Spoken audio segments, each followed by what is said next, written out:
what's up? Red Panda Anthem. Red Panda, what's good? Let's start with Kanye West. What better person to start with? So Kanye West. Yes.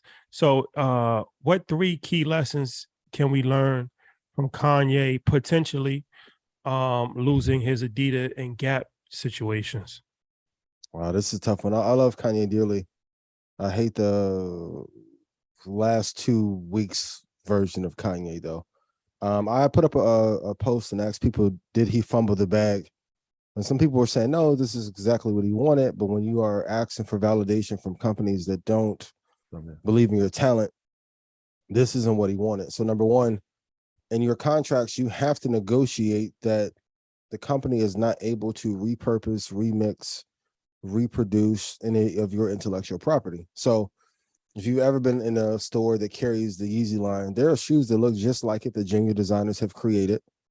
When I went through some of the contracts and I talked to some people in the fashion industry, there was like that clause was not in that contract. Huge mistake. Number two, since he's been at Universal or Def Jam, Kanye has signed away a lot of his rights too early. So whether it was music, whether with publishing, one of the stipulations in his contract is that for a 5 to 10 year period, he cannot recreate any other fashion line, any other shoes, beanie, hats, scarves, home design, home goods. If you know that historically you're only staying with the brand for 4 to 5 years, why would you have a 4 to 5 year stipulation or 5 to 10 year stipulation that you cannot create or draft or partner with someone in those areas when that's really the area of expertise that you love? And for those of you who don't know, Kanye helped come up with the idea for Skims or Kim, which he only now owns 5% of. And he was talking about Jared and Josh earlier. They own 10%. So he's slowly being pushed out of the other brand that he helped create that is worth billions and will be sold off for billions here in the next couple of years. And number 3, I think one of the biggest mistakes that we have to learn from his situation is not having counsel around you that can check you. So when you are now playing a pornography video in front of an executive, which all of a sudden, like the Draymond footage got out, they are using that for the court of public opinion when they now go to arbitration can say he has been acting in an erratic fashion for a long time, and he violated the privacy rights of an executive by playing him a lewd film, even though Kanye said it was entertaining. In court, for those of you who know, when you have any clauses that are around morality, he's going to end up losing a ton of money based off of character. So, as Rashad would say, I say that to say, if you don't have people around you that can check you and say, hey, bro, you out of line, ease up on that, don't do that. That's why I'll always ask my dad, then I'll go to my friends, P, Dom, Ty, am I tripping or no? Do I need to pull it back? Am I doing too much, right? Because the Charleston White thing is funny, shout out to Charleston, until it starts to cost you a lot of money.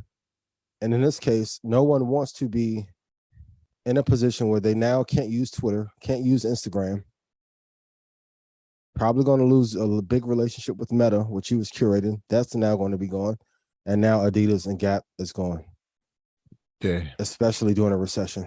Those are the 3 biggest mistakes that he's making, and I don't know if he'll be able to recover from them. For the record, this is not what he wanted.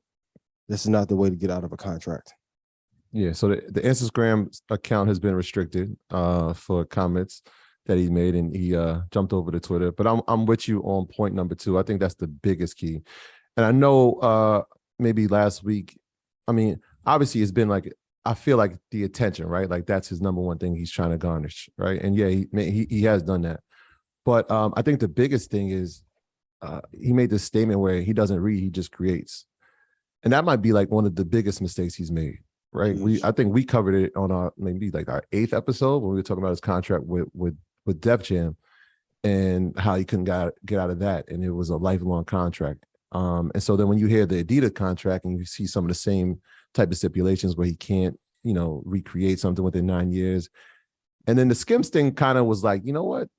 Who is his counsel? Like outside of the people who are going to tell you like, yo, you need to just pull back just a little bit, which, I mean, he's a free thinker and he should have the right to say what he wants, but well, who's his legal counsel?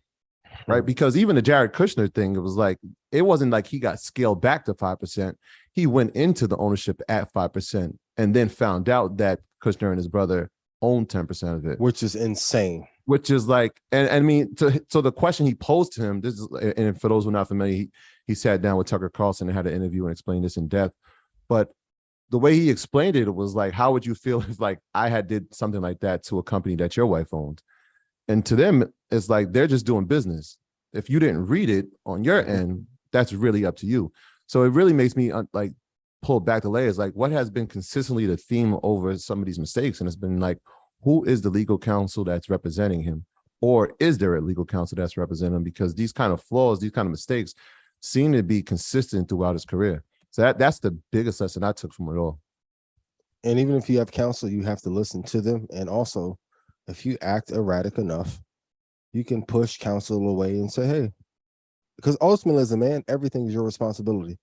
So if you only have 5% of your wife's company and what you help create, at some point we have to say, maybe he isn't as great of a business person as we think. And that's why I always say to creatives, it is one thing to create, but notice, and everyone's like, Kanye's erratic, he needs psychological help. It's because he lost friends early in his mom. When the money's flowing in, there's no psychological issues there. Money slows up, and trust me, we've all been there.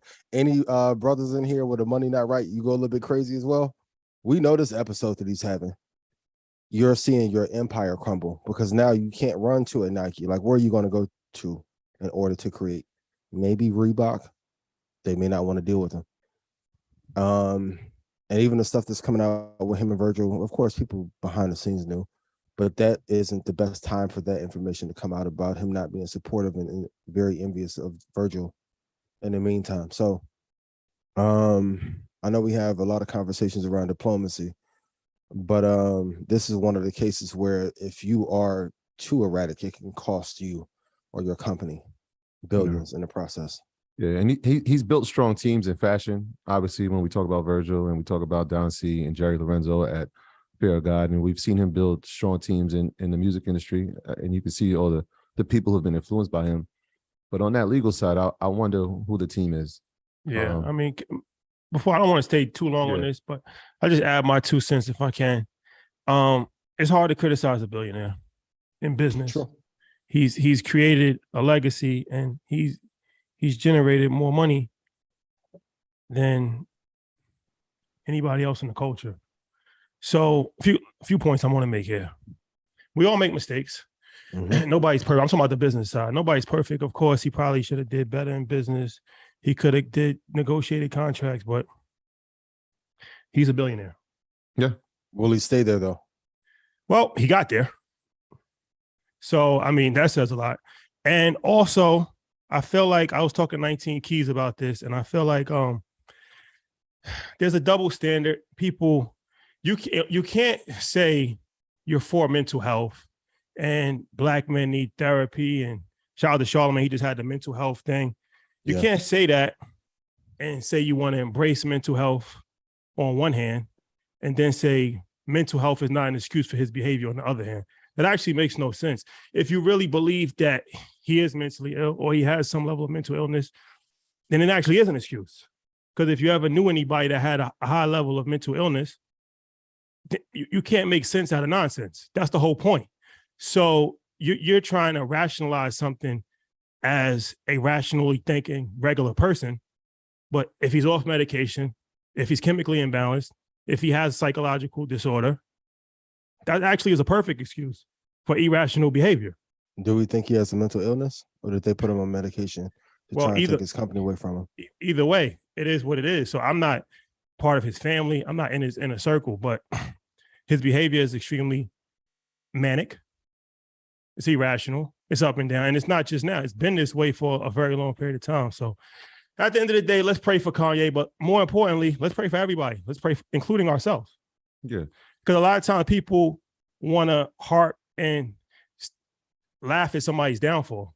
You got to be careful at laughing at somebody's downfall or, having a party when somebody's going through things, because it can happen to you. Absolutely. Yeah. So just be careful, because learn from it. Use it as a learning experience, but don't use it as entertainment, because at the end of the day, it's somebody's real life. And whatever Kanye is going through, he played a major part in the culture. Absolutely. And his contributions can never be erased. Yeah. No matter what he does. I think that's always been, I guess, our kind of stance, like, just pray for our brother. You know what I'm saying? Just because of his contributions. And that's why I said, like, what you're speaking about is 1000% accurate as far as mental health. It's actually, even when people, if you're on the workforce, like, it could be classified as a disability, because there's something that actually needs treatment and can prevent you from performing your task. So yeah, it's nothing to laugh at. In fact, when people, like, if you even look at, like, when he's going through these, I don't even want to call them rants, but he's going through these free thoughts and he's putting text messages up and it feels like it's disrespectful. Like, it's tough for me to be like, all right, I got to stay with this. Like, it's tough for me to give it attention, because I understand who this That's person what I'm is. saying. You watching somebody having a mental breakdown and it's entertainment. Right. And it's not entertaining. Right. That's what I said. It's tough to give it attention. It shouldn't be entertaining. It's not free thoughts, it's manic behavior. Mm-hmm. So, and if you understand mental illness, this is kind of classical thing that people do. So you're watching somebody spiraling out of control, and it's on blogs and it's used for talking points, but it's really not entertaining. Yeah. It's disheartening to see, but more importantly, he needs help. Yeah. So try to help him. Instead of trying to criticize somebody, why don't you try to help him? That's more beneficial. Yeah. And I feel like there's people, so even like, and we don't have to go too far into, but even like when Puff reaching out, it felt like there was a reach there for him. And it was just like, nah, F you, and I'm not trying to hear it, and you trying to set me up. So like, I feel like that there are people, but who is I guess it goes back to your point, Ian, like, who is the person? We don't know who the person is, right? Like, we're not inside of his inner circle, but who is that person to say, like, all right, we understand what's going on, let's have a conversation, right? Because at a certain point, then you may not trust anybody in that space. And maybe that's why you don't trust any type of counsel when it comes to legal matters, anything like that. That could be part of it as well. This that Red Panda Anthem. Ian, what's up? This that Red Panda Anthem. Red Panda, what's good? Red Panda Anthem. Whole point going up, I know they can't stand it.